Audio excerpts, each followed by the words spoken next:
Hey guys, welcome back again. 2022 Roscoe 6 in the stand again. Dirty Forks! The idea for this video came from a subscriber who was asking for an update on the Roscoe 6 versus 7 dilemma.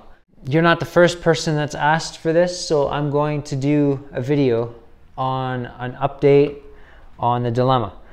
So I don't consider it a dilemma anymore. To be honest with you, I absolutely love this bike. I upgraded the forks to RockShox Judy TK. They were 100 mil travel, and took some spacers out, and now they're 120 mil travel. So same travel as a stock fork, but these are lighter than the stock forks. A couple of things to point out. Number one, this bike shares the same frame as the Excalibur. So that is a cross-country bike. I have a video of that. You should watch it. Number two, this is a 141 rear dropout spacing frame. So if you don't want a 141 spacing frame, don't even look at this bike.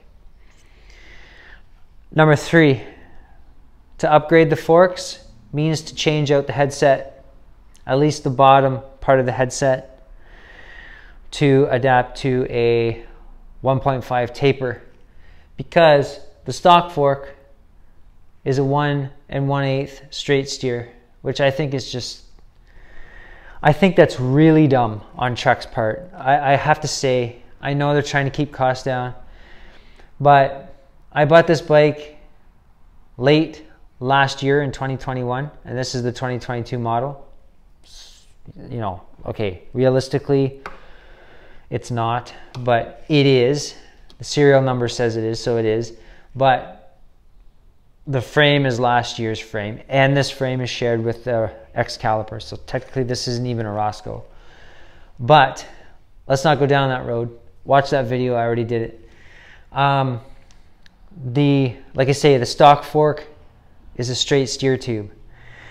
So when I upgraded this fork, I also had to upgrade or get a different headset. So it's a bit more involved than you would think. It was much to my surprise when I took the stock fork out and saw that they had a Crown Race adapter for a straight steer tube in a tapered head tube frame. That's not cool, in my opinion. So anyway, aside from those three things, this bike is phenomenal. In case you're wondering why I have the cranks off and like the bottom bracket out, it's just time for regular service, so that's why that's out. So dilemma, no more dilemma. If there was a Roscoe 7 available, I would have it. But there isn't, and there won't be for quite a while. So I've put it out of my head. If you have a Roscoe 7 available, get it. Don't get the 6, get the 7. For so many reasons. The most obvious of which are a 148 by 12 mil rear dropout spacing, a 140 travel fork in the front that is actually truly tapered, and modern frame geometry. If you walk into a shop and there's a 6 and a 7 beside each other, and they're both the sizes you need, and you're like, what should I do? Don't even think about it, just do the 7.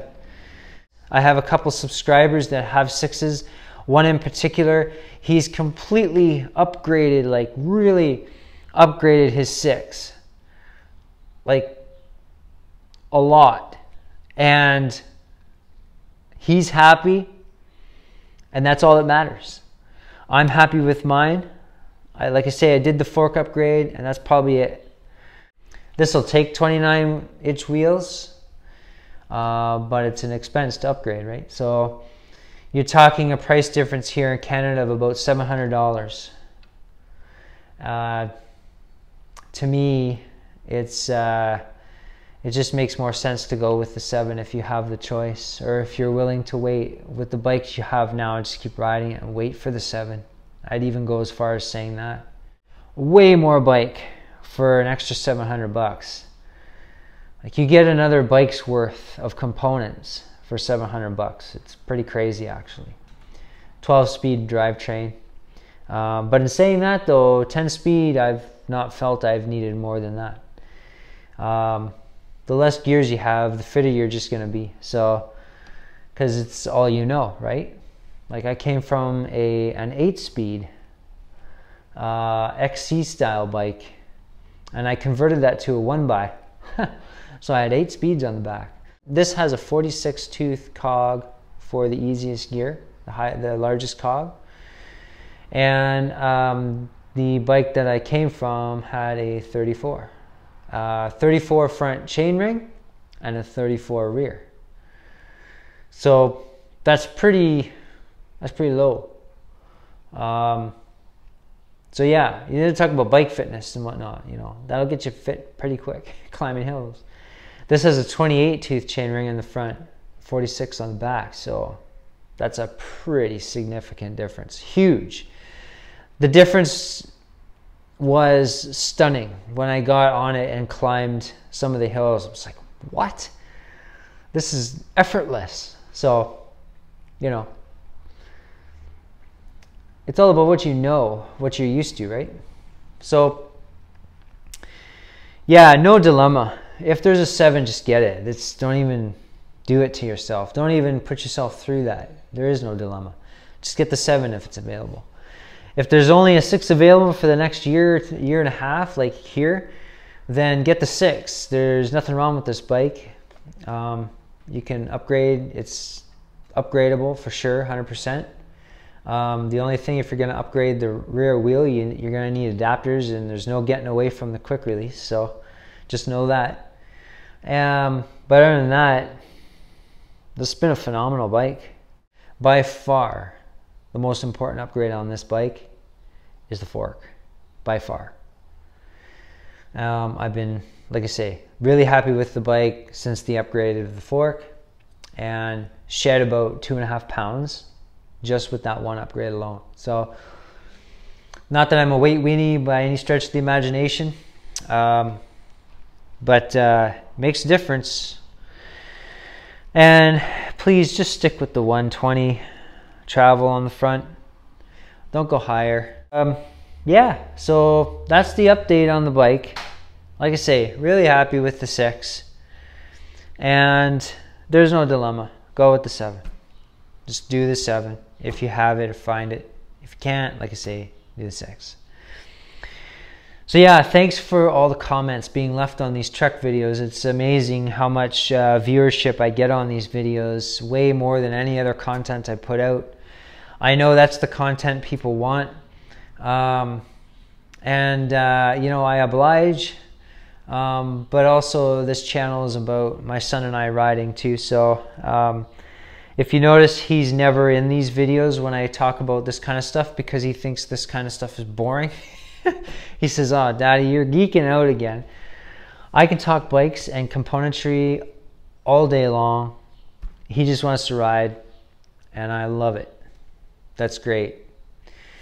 I hope this video kind of ties up some loose ends for some people. Like I say, getting a lot of comments like this, like what happened? What did you end up upgrading? Yeah, so now you know. It's June 13th today, 2022. And this is the bike. Just the upgraded fork. That's it. Oh, different stem, different bars, but it's still the same length of stem, it's just a different one. And the width of the bars are 20 mil less. So that's it. The dropper post, by the way, amazing. Has never failed me once. It's a phenomenal dropper post. So anyway, hope you found the video helpful. And like I say, there's no more dilemma.